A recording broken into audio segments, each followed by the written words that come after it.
저희가 20절, 21절만 읽었지만 그 내용은 1절부터 시작되는데요. 1절 말씀에 보면 어떻게 시작하냐면 이 모든 일이 끝남에 이렇게 시작하죠. 모든 일이 끝났다. 이 모든 일이 끝났다는 것이 무엇이 끝났다는 것이죠? 앞에 보면 유월절 행사가 있었잖아요. 유월절을 끝냈습니다. 무교절, 유월절. 근데 유월절을 다른 때보다도 더 길게 했어요. 왜냐면 사람들이 유월절을 너무너무 은혜스럽게 보내고 좀 더 합시다. 그래가지고 유월절을 늘려서 더 했습니다. 그러니까 그 분위기가 완전 축제의 분위기였죠.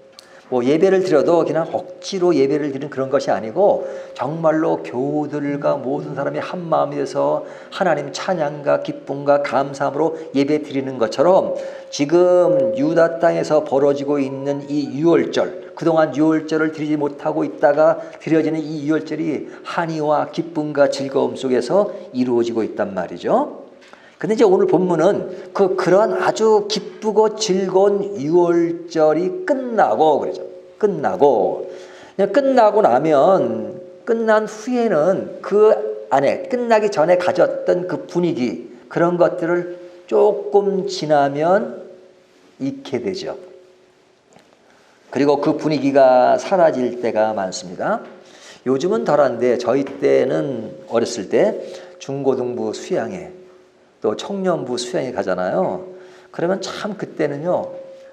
그 수양회가 노는 위주가 아니고 완전 집회 위주였습니다. 그냥 뭐 길게도 가요. 막 5일씩 가면요. 막 그냥 아침부터 저녁까지 계속 부흥회식으로 막 찬양하고 막 그래요.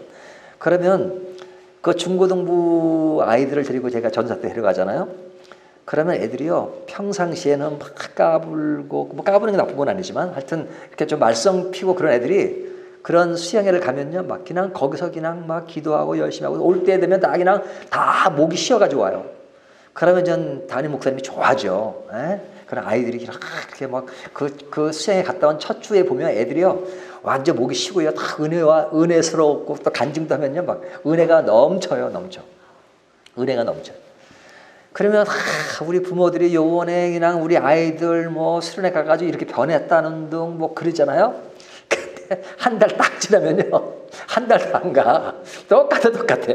옛날 똑같아져요. 반짝했다가 끝나는 거죠. 뭐 그래도 의미가 있긴 하지만 하여튼 그 부흥회 때 느꼈던 수양회 때 느꼈던 그 분위기가 계속 지속될 것 같지만 그때로 끝나버리고 좀 지나면 끝나버린단 말이죠. 뭐 아이들만 그런가요? 뭐 저희 때도 자꾸 저희 때라 그러네요. 이 뭐 기도원에 가고 기도원에서 은혜를 받고 딱 이렇게 내려오면 또 무슨 좋지 않은 일이 생겨가지고 그때 그 분위기를 다 망쳐버리는 그런 것이 있잖아요. 그래서 사실은 모든 것이 끝나고 나서가 힘들어요.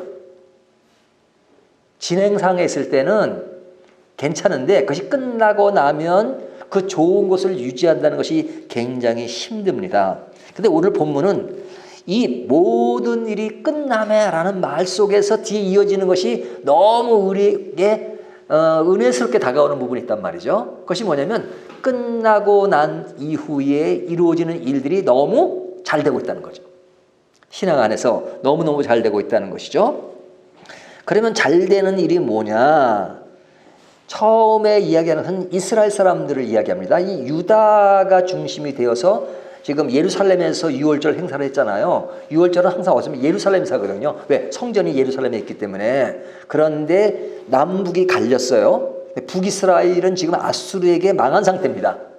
그러니까 아수르의 통제 아래 있는 겁니다. 그런 통제 아래 있는데 유다와 이스라엘은 서로 교류하는 것도 서로 이렇게 끊어진 그런 사이였는데 히스기야 왕이 문을 열어서 이스라엘에 있는 사람들도 예루살렘에 와서 절기에 참여하라 그러잖아요. 그래서 뭐 왔는데 그들이 그렇게 아주 열정적으로 진심 있게 참여하지 않았습니다.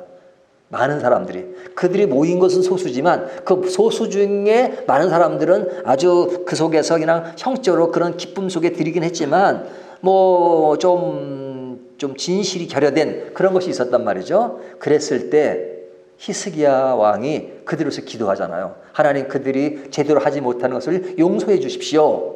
그래서 하나님이 용서해 주고, 또 그들은 그런 속에서 더 자기들이 좀 이렇게 불분명했지만 그런 것을 위해서 기도하는 히스기야 왕, 또 그 안에 유다 분위기에 아주 반했겠죠.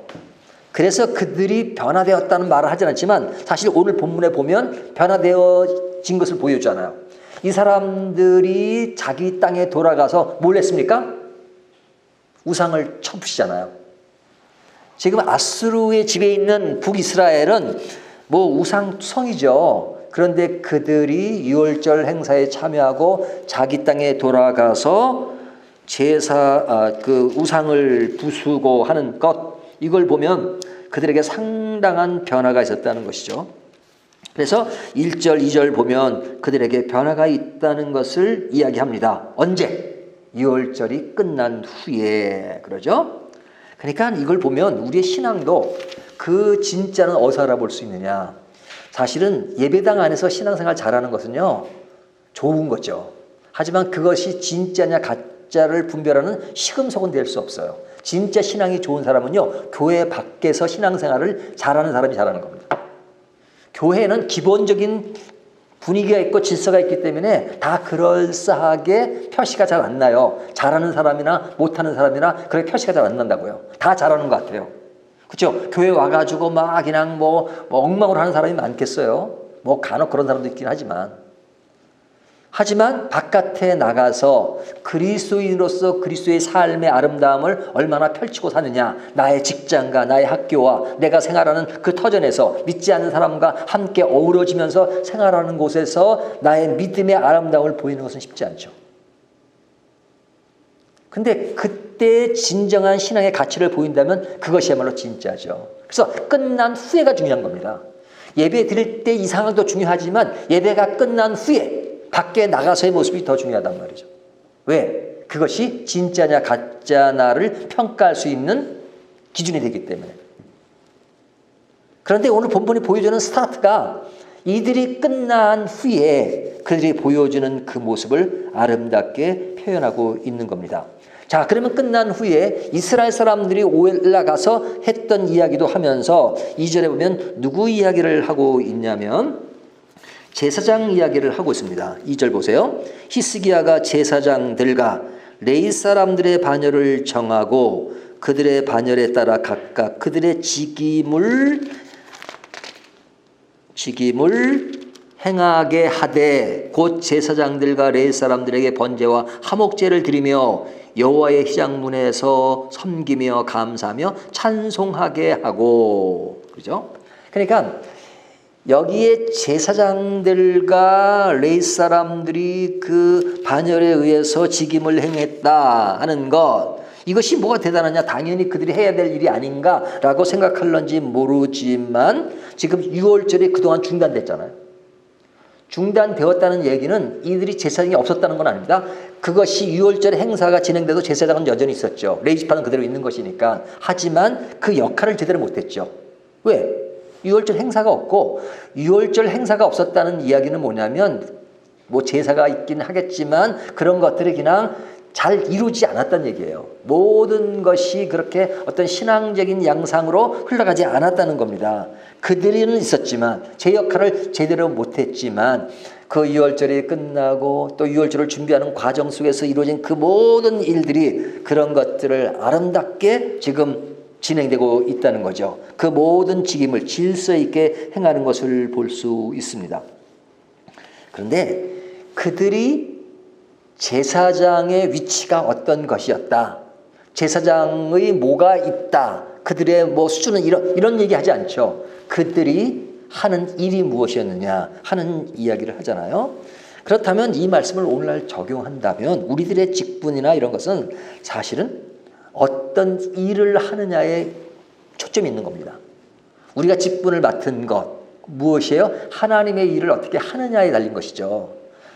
오늘날은 하나님의 일을 어떻게 하느냐는 것보다 하나의 감투나 계급으로 전략된 것이 많단 말이죠.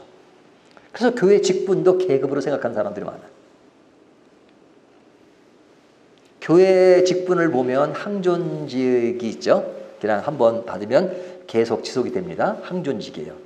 대부분 항존직이죠. 사실은 항존직이 아닌 직분이 없습니다. 물론 교회 안에서 예를 들면 A라는 교회에 있다 B교회에 가게 되면 그 교회 가서는 새롭게 그 직분은 원래 가지고 있지만 그러나 그 교회에 아주 시무 직분을 갖는 것은 또 거의 절차를 밟아야 되지만 그러나 그 직분 자체는 항존직이에요.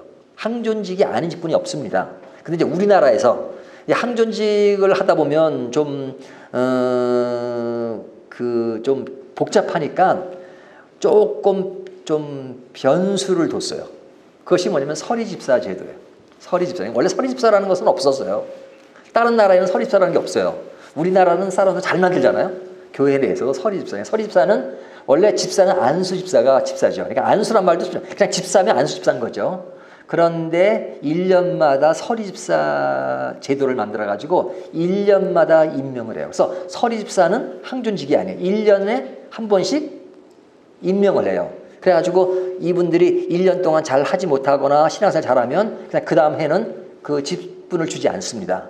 근데 직분 주지 않는 교회가 어디 있어요? 한 번 주면 그냥 계속 가지. 그리고 안 줬다가는 뭐 난리 납니다. 저는 그런 걸 좀 분명히 해가지고 얘가 옛날에 목회할 때 다른 처음 시작할 때 뭐 아주 그 사회 활동이 많으신 분들인데 제가 이제 그 집사를 직분을 임명을 안 했어요. 뭐 교회 출석도 잘 안 하고 그러니까 와 그런데 그 직분에 그렇게 매이더라고요. 엄청 따지고 왜 목사님 섭섭합니다. 왜 나를 빼셨습니까?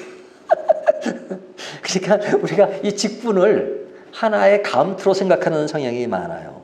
하지만 감투는 아닙니다. 성경 어디에도 직분이 감투로 표시한 적이 없어요.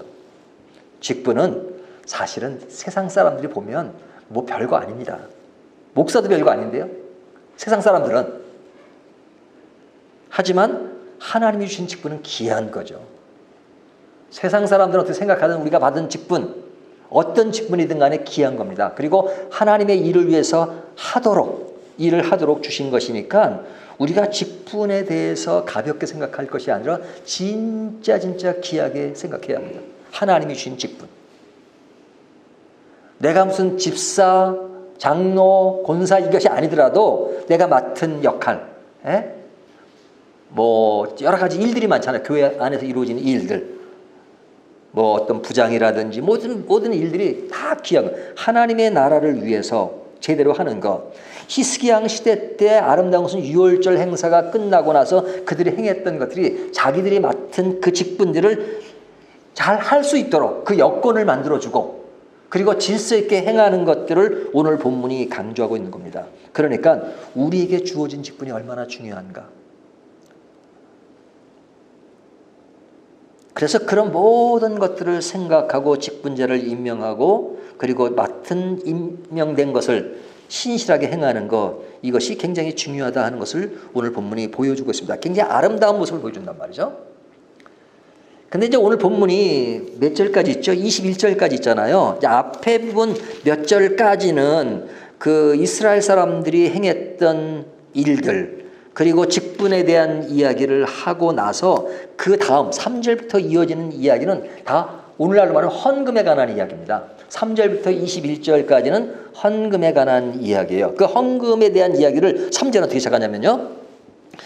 3절 또 왕의 재산 중에서 얼마를 정하여 여호와의 율법에 기록된 대로 번제 곧 아침과 저녁의 번제와 안식일과 초하루의 절기와 번제에 쓰게 하고 그러죠. 자, 왕의 재산 중에서 얼마를 정하여 그러니까 히스기야 왕이죠. 그러니까 그의 재산의 얼마를 정해서 뭐뭐뭐에 썼다는 얘기는 그것을 헌금으로 냈다 이거죠.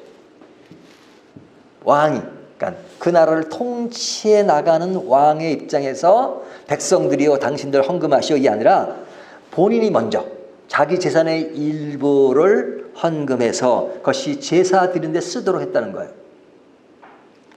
근데 여기에 중요한 것은 뭐냐면 정했다는 것이 중요해요. 얼마를 정하여, 그죠? 재산 중에서 얼마를 정하여, 그죠? 얼마를 정했다. 그러니까 얼마를 정했다는 것은 질서예요.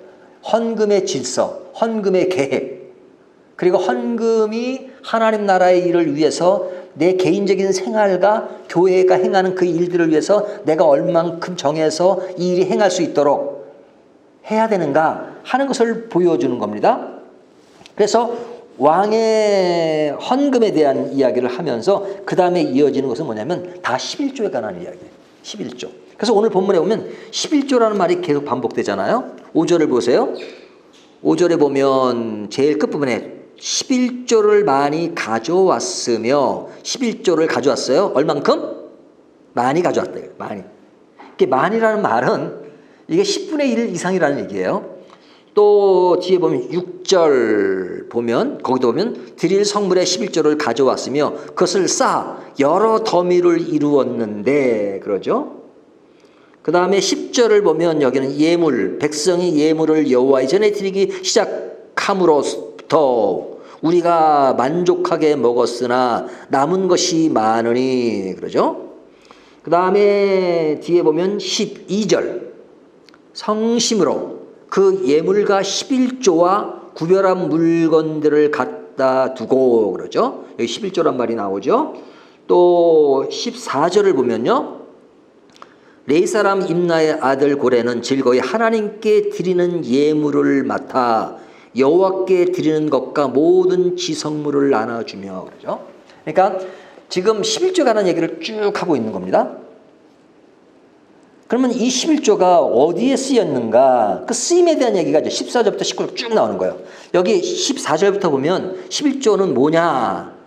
14절 제일 마지막이면 지성물들을 나눠준다는 얘기죠. 또 15절도 제일 끝에 나눠주되 또 16절도 보면 나눠주며 17절을 보면 제일 끝에 나눠주며 또 18절도 보면 뭐라 그래요? 18절 중간에 오면 아내들 자녀들에게 나눠 주었으니 그러죠. 19절에 보면 중간에 아론 자손 제사장들에게도 나눠 주되 그러죠. 자, 이 11조가 어디에 쓰여졌습니까? 쓰여지는 용도를 한마디로 얘기하면 나눠 준다. 나눠 준다. 그래서 헌금은 사실은 내는 자는 자기의 수입을 가지고 10분의 1을 저기서 내는 겁니다. 하지만 그것이 어떻게 쓰여지는가? 그것은 그냥 교회에 쌓아놓는 게 아니에요. 쌓아놓는 게. 뭐 교회에 쌓아놔가지고 교회 뭐 통장에 돈이 많다는 것이 좋은 게 아닙니다. 그것은 나눠주는 겁니다. 쓰이는 거예요. 쓰이는 거. 제대로 쓰여야 되는 것이죠. 자, 여기 쓰이는 것. 근데 대부분에 보면 이것이 제사장들 위주로 쓰였어요. 물론 백성들에게 다 쓰였죠. 근데 그 당시에 왜 제사장들에게 많이 쓰였냐면 우리가 성경 전체를 공부할 때 배웠지만 각 지파들은 자기 직분이 아니라 이게 분기수로 받은 땅들 있죠. 그래서 자기 땅에서 농사를 지면서 10분의 1을 드렸습니다. 자기가 일을 하니까 일할 수 있는 농토나 이런 걸 다 받았기 때문에. 하지만 레위 지파는 그런 지분은 못 받았잖아요. 물론 자기 사는 지분 받았지만. 그래서 그들은 어떻게 생활할 수 있었냐? 각 지파에서 자기들이 번 수입의 10분의 1을 주면 그 10분의 1은 제사장은 특별한 일을 안 해요. 그냥 제사 드리는 일을 본업으로 하는 거죠. 그 10분의 1을 가지고 생활하도록 제사장 몫으로 정해진 것이었어요. 물론 그것이 제사장들만 쓰는 것이 아니라 성전 전체를 운영하는 데 썼던 것이죠. 그러나 기본적인 원리는 그것이었단 말이죠. 그러니까 이 10분의 1 제도가 구약시대에 계속 이루어진 것이었는데 사실은 이 얘기가 이렇게 나오는 것을 보면 사실 유월절이 뭐 잘 지켜지지 않았으니까 그 모든 것도 잘 지켜지지 않은 측면도 있었던 것 같아요. 그런데 이런 모든 것들을 정리하는 데 있어서 그들이 유월절이 끝난 후에 그들의 변화를 얘기할 때 그들은 10분의 1을 드리고 나눠줬으며 그리고 여기 오면 넘쳤다. 쌓아뒀다 이런 얘기를 하는 것은 뭐냐면 그것이 사람들이 자원하는 마음으로 행하는 것이 아주 충분했다 이렇게 말하는 것이죠. 그냥 교우들이 낸 헌금으로 인하여 교회가 그 일을 충분히 할 수 있도록 되었다는 겁니다. 근데 저는요 참 이 헌금에 관한 설교를 할 때가 제일 힘들어요. 사실은 그런 걸 잘 못해요. 그래서 이렇게 본문이 이렇게 나오면 전 하게 되는데 사실 일부러 자꾸 이런 것도 피해가는 것도 사실은 좋은 건 아니죠. 하나님의 말씀은 그대로라면. 그래서 이제 좀 용기를 좀 내려고 합니다. 근데 이 11조에 관한 의미들을 저희 교회는 특히 11조를 많이 강조하지 않잖아요. 왜냐하면 도리어 11조를 좀 약화시키는 부분이 있어요. 제가 지금까지 설교한 걸 보면 왜 그러냐면 11조는 구약의 제도다. 구약의 제도다. 신약 시대의 제도가 아니다. 그래서 지금은 고린도 후서를 공부했잖아요. 하나님은 즐겨내는 자를 사랑하신다. 그래서 거기 10분의 1을 얘기하지 않고 하나님은 즐겨내는 자를 사랑하신다. 그래서 기계적인 11조나 이런 것에 율법적인 11조를 행하는 것이 아니라고 이제 강조를 하다 보니까 전 어떤 분은 우리 교회는 11조 제도가 없는 것으로 생각한단 말이죠. 11조 안에도 뭐 이렇게 뭐 그것은 뭐 헌금의 원리가 아니다 이렇게 생각을 합니다. 한면으로는 맞고 한면으로는 틀립니다. 왜냐하면 11조라고 하는 그런 헌금의 명목은 사실은 신약시대의 용어는 아니에요. 근데 나라별로 유럽 같은 데는 11조라는 것이 별로 없습니다. 그렇죠? 11조. 뭐 그래서 영국에 보면 그 미국에 있는 목사님이 이제 영국에 와서 목회를 했어요. 그분 이름이 뭐더라? 로이 존스 목사님이 목회하던 교회에 와서 그분이 이제 목회를 했는데 제가 이제 그분이 목회할 때 그 교회를 가끔 가긴 했어요. 근데 이 미국의 교회는 11조가 다 일반화되어 있습니다. 11조가. 영국 교회는 11조라는 제도가 없어요. 그러니까 이분이 이제 미국 사람이 영국에서 와서 교회를 목회하다 보니까 11조 부분을 사람들이 이렇게 안 하거든요. 그러니까 그분이 그 영국 교인들에게 11조를 굉장히 많이 강조하더라고요. 11조를. 그래서 그분이 쓴 11조라는 책이 우리나라에 번역이 돼가지고 이제 많이 알려지고 있는데 11조라는 것이 구약적인 의미에서 11조는 율법의 완성으로 인해서 지금은 11조 제도보다는 하나님은 즐겨내는 것을 강조하십니다. 그런데 그 내용상, 그러니까 어떤 교리적인 것을 떠나서 독일 같은 경우는 모든 목회자의 사례비를 누가 줍니까? 정부가 줘요. 국가가 줍니다. 왜냐하면 국교와 같은 것이니까. 그러니까 큰 교회든 작은 교회든 국가가 그것을 책정해서 줍니다. 그러니까 국가에서 책정해 주기 때문에 이 11조 제도가 없어도 그렇게 뭐 그 국가에서 뭐 그냥 다 모든 것을 관리해요. 근데 이제 미국 같은 경우는 국가가 교회를 관리하지 않죠. 그냥 각 개교의 단위로서 교회를 운영합니다. 그러니까 미국 같은 교회는 교회를 운영하기 위해서는 교인들이 국가가 보조하듯이 교회 자체적으로 보조하는 수단으로서 11조가 중요한 거죠. 그러니까 교인들이 의무적으로 11조를 내줘야 그 교회가 정상적으로 운영이 될 수 있단 말이죠. 그래서 그것은 11조의 그 원리가 구약 제도의 원리로서 하는 것이기보다는 그 제도는 구약의 제도지만 그러나 신약에 적용해서 그 교회 실정, 그 나라에 맞게끔 해서 그 개인들이 내는 11조를 가지고 교회 운영이 가능하단 말이죠. 그러니까 우리나라도 그런 미국의 영향을 많이 받았기 때문에 사실은 그런 미국적 사고가 많죠. 또 우리나라도 뭐 국가에서 목회자들 사례를 주는 건 아니니까요. 작은 교회는 어렵고 큰 교회는 넉넉하고 뭐 그런 상황이잖아요. 각 교회가 알아서 하는 겁니다. 그러니까 실제로 헌금을 보면 헌금의 재정의 거의 큰 프로테지가 11조지요. 11조에 의해서 교회 운영이 됩니다. 만약에 11조가 없다면 교회는 굉장히 어렵습니다. 그러면 11조라는 것이 없이나 교인들이 뭐 주일 헌금을 많이 내서 11조 내는 건 많이 운영이 된다면 참 좋겠지만 하여튼 그것은 어떤 목회적 차원에서 얘기란 말이죠. 근데 그것이 뭐 목회적 차원이든 아니면 구약적 의미든 간에 중요한 것은 그 명목이 중요한 것이 아니라 우리가 가지고 있는 것들을 하나님께 어떻게 드리는 것인가 하는 것이 굉장히 중요하죠. 그러니까 그 의미를 그것은 같은 거예요.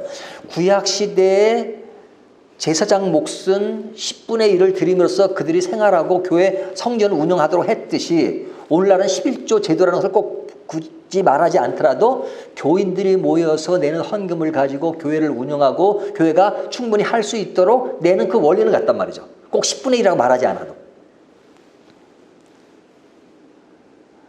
그러니까 중요한 것은 뭐냐면 내가 가지고 있는 개인 생활, 그리고 내가 출석하는 교회에서의 그 교회 운영이 어떻게 되느냐. 이것은 성도라면 그것이 끊어질래야 끊어질 수 없는 거죠. 그 관계를 늘 생각하는 거예요. 제가 영국에 있을 때 참 그 교회들이 아름다운 모습은 뭐냐면 성도들이 늘 자기들이 가진 것과 교인들이 가진 교회 운영에 대해서 늘 같이 밀착해서 생각해요. 그래서 어떨 때는 내가 생활하는 것이 제한이 있으니까 내가 헌금은 좀 더 해야 되겠는데 제가 가진 것은 적고 근데 교회는 좀 재정이 더 필요하고 그러니까 제가 깜짝깜짝 놀란 것은 칼라 TV를 보면 그 TV 내는 TV세가 더 비싸요. 그러니까 그걸 흑백으로 바꾼 사람을 봤어요. 흑백으로 바꾸면 거기 내는 것이 좀 적으니까 그것을 줄이고 그것을 헌금으로 내고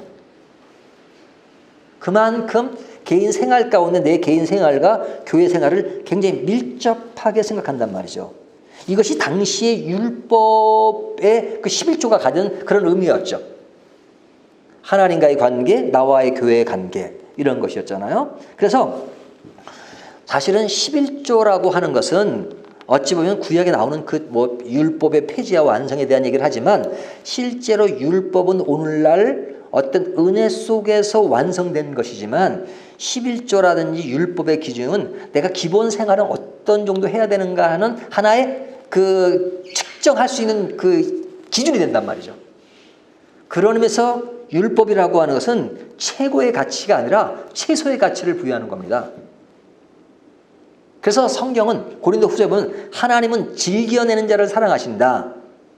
예수님은 뭐라고 말씀하셨냐면 율법에는 이렇게 하였거니와 율법에는 살인하지 말라. 살인까지 안 하면 율법을 지킨 거예요. 하지만 남을 미워하는 자는 이미 살인한 자다. 그리스도의 법은 은혜의 법은 율법의 수준보다 더 고차원의 법이다. 그런 의미에서 11조는 무엇을 담고 있냐면 10분의 10을 내야 되는 겁니다.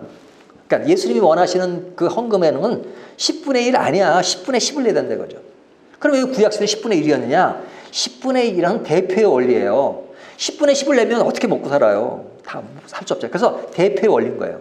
우리가 제사를 드릴 때 양 한 마리를 가는 것은 양 한 마리가 내가 가지는 모든 것을 대표하는 겁니다. 대표하는 거예요. 그러니까 11조 10분의 1이라는 것은 10분의 9를 제고 10분의 9는 내 거고 10분의 1은 하나님 것 이게 아니에요. 10분의 10이 다 하나님의 거예요. 하지만 다 하나님의 것이지만 그 하나님의 전체 것이라는 것을 10분의 1을 정해서 대표의 월로서 11조를 이야기하는 것입니다. 그렇다면 그 10분의 1의 본질적 개념은 구약 시대나 오늘날 똑같은 것이죠. 그런 의미에서 생각하면 어찌 보면 오늘날은요 10분의 1이 최소 단위가 돼야 되는 거예요. 어찌 보면 내가 뭐 구약의 율법은 따라가지 않지만 내가 그래도 최소한 뭐 헌금 낼 수 있는 상태는 아니지만 그래도 뭐 그냥 최소한 10분의 1 정도 내야지. 이것이 사랑의 정신이고 은혜의 정신이란 말이죠. 근데 이제 우리는 그러지 않는 성향이 있어요.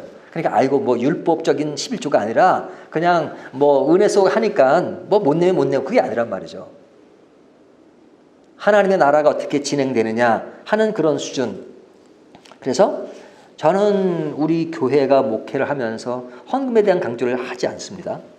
하지만 그것은 헌금을 안 내도 되고 자유스럽게 한다는 것은 아니에요. 성경의 원리는. 왜냐하면 내가 하나님의 나라를 사랑하고 하는 것은 내가 내는 헌금 자체가 그것을 규정하는 최고의 것은 아니에요. 하지만 내가 진심으로 하나님의 나라를 사랑하고 교회를 사랑하고 교회가 바로 운영될 수 있도록 하는 것을 진심으로 하는 하나의 표징으로서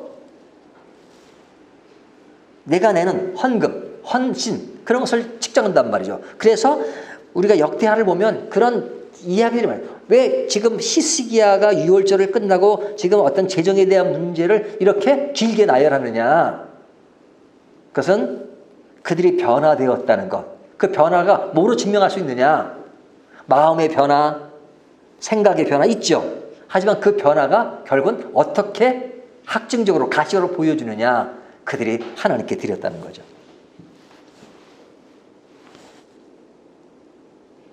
그런 의미에서 헌금이 강조되지 않는 교회인 우리가, 밝은 교회는 헌금이 강조되지 않지만 온 교우들이 강조하지 않아도 11조 제도를 그렇게 강조하지 않아도 11조 이상이 내는 교회가 됐다. 그러면 그것은 믿음의 가치가 굉장히 올라가 있는 거죠. 근데 그 교회는 개인적인 믿음은 좋아도 헌금을 내는 교회가 아니야. 그러면 그것은 뭘 얘기하는 것이냐 이거죠.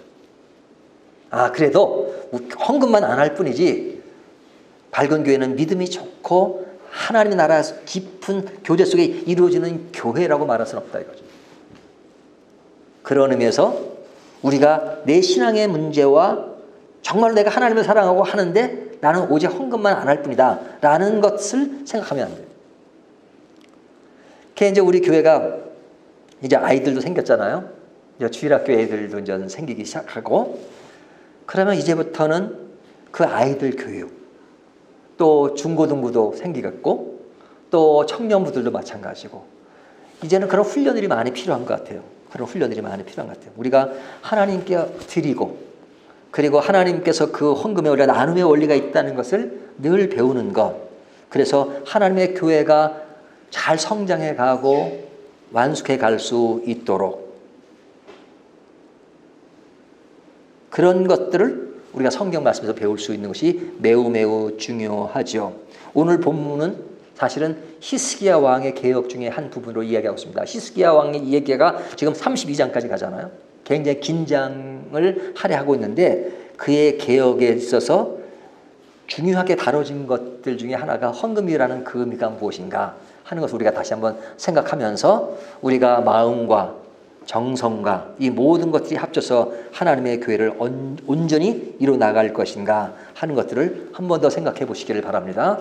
우리가 2021년도를 맞이하게 되면서 우리가 이제 또 새로운 예산도 짜야 되고 또 직분도 임명하고 또 그런 일들이 이제 얼마 안 남았는데 우리가 그런 것들을 지금까지 잘해왔지만 그럼 앞으로 우리가 정말로 성경 원리에서 어떻게 잘 해나갈 것인가 하는 것들을 생각하시면서 우리의 관계, 그냥 내가 교회 내는 건 내는 거 이게 아니라 독립적인 역할이 아니라 교회와 나의 관계, 하나님과의 관계, 내 개인 생활과 또 교회 생활과 교회 운영과 이런 것들이 어떻게 연계되어 있는가 하는 것들을 생각하면서 우리의 신앙을 보다 돈독하게 해나가는 저와 여러분이 되시기를 주님의 이름으로 축원합니다.